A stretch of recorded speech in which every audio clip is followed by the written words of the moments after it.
भगवान शिव का एक अवतार एक ब्राह्मण के रूप में हुआ। जब सब देवता भगवान शिव के पास आए और देवताओं ने कहा कि प्रभु आपका विवाह होगा, विवाह के बाद हिमांचल जी का मोक्ष हो जाएगा, कन्यादान का फल उनको प्राप्त हो जाएगा, इसलिए कुछ ऐसा उपाय कीजिए जिससे हिमांचल जी के मन में आपके प्रति कुभाव आ जाए, उनकी भावना में कमी आ जाए। भावना में कमी आ जाएगी तो उनको कन्यादान का पूर्ण फल नहीं प्राप्त होगा। इससे एक बात तो स्पष्ट होती है कि कन्यादान करने वाला पिता उसका मोक्ष हो जाता है, पर शर्त यह है कि वह कन्या होनी चाहिए। कन्या हो तब, यदि उसने अपने कन्यात्व की रक्षा की हो, उसने अपने शील की रक्षा की हो, तब ऐसी कन्या का दान करने से ही पिता का मोक्ष होता है। आज बड़े कष्ट के साथ हमें ये बात कहनी पड़ रही है कि हमारे देश में आचरण पर ही ध्यान दिया जाता था, और जब से पाश्चात्य संस्कृति आई तब से जिस आचरण के लिए भारत भूमि को जाना जाता था उसमें बहुत गिरावट आ गई। हमारे यहाँ विवाह के पूर्व कन्या पिता के अधीन मानी गई। इसीलिए जब साक्षात भगवान शंकर ने ब्राह्मण रूप धर के आए सती जी से के पास, और जब परिचय हुआ तो भगवान शंकर ने कहा, हाथ पकड़ के देवी हमारे संग चलो, तुम तो मेरी सनातनी पत्नी हो।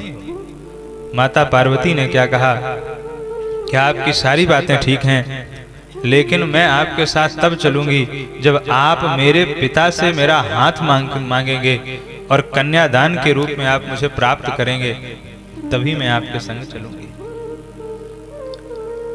तो विवाह के पूर्व कन्या पिता के अधीन होती है, विवाह के पश्चात वह पति के अधीन होती है। अधीनता का अर्थ है सुरक्षा का भाव। जब वह छोटी होती है तो उसके सुरक्षा की जिम्मेवारी पिता की होती है। तो हमारे यहाँ अधीन कहने का अभिप्राय है कि जो सुरक्षा देने वाला है। कन्या की सुरक्षा पिता करता है, पत्नी की रक्षा पति करता है, पाति रक्षति इति पति। और जब बूढ़ी होके जब माँ बन जाती है तो उसका पुत्र अथवा उसकी पुत्री वे उसकी रक्षा करते हैं। तो जब स्त्री वृद्धावस्था को प्राप्त करे उस समय वह पुत्र के अधीन मानी गई, पुत्र उसकी रक्षा करता है। ये हमारे सनातन धर्म में ऐसी व्यवस्था बनाई गई। तो कन्यादान का पूर्ण फल प्राप्त न हो, इसके लिए देवताओं ने कहा कि आप अपने ससुर जी से अपनी थोड़ी निंदा कर दीजिए, जिससे आपके होने वाले ससुर जी के मन में आपके प्रति थोड़ा कुभाव हो जाए, तो उनको कन्यादान का पूर्ण फल नहीं मिलेगा। शंकर भगवान ने कहा, तो ये काम तुम ही लोग क्यों नहीं कर लेते? देवताओं से कहा कि तुम ही लोग जाकर के मेरी निंदा कर दो। देवताओं ने कहा, आपकी निंदा करने के बाद तो हमको नरक जाना पड़ेगा, इसलिए हम देवता आपकी निंदा नहीं कर सकते। शंकर भगवान ने कहा, तुम नहीं कर सकते तो ऋषियों से करवा लो।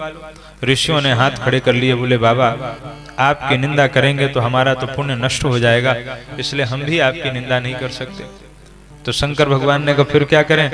तो ऋषियों ने, देवताओं ने, सबने मिलकर के कहा, बोले बाबा एक उपाय है, अगर आप अपने मुख से अपनी निंदा कर लें तो काम भी बन जाएगा और निंदा का दोष भी आपको नहीं लगेगा। तो शंकर भगवान मान गए और अपने ही विवाह में अपने ही ससुर जी को अपने प्रति भड़काने के लिए भगवान ब्राह्मण का वेश बना करके आए। बताओ ऐसे भोलेनाथ कौन होंगे जो जग के कल्याण के लिए। भाई हिमांचल जी का मोक्ष हो जाता तो ये हिमालय पर्वत जो आज शोभा बढ़ा रहा है भारत में, भारत की, ये हिमालय न होता तो भारत भूमि पर कितने शत्रुओं के आतंक होते, आक्रमण होते। तो इसीलिए देवताओं ने प्रार्थना करी। भगवान गए और भगवान ने अपने ही ससुर जी से अपनी निंदा करी।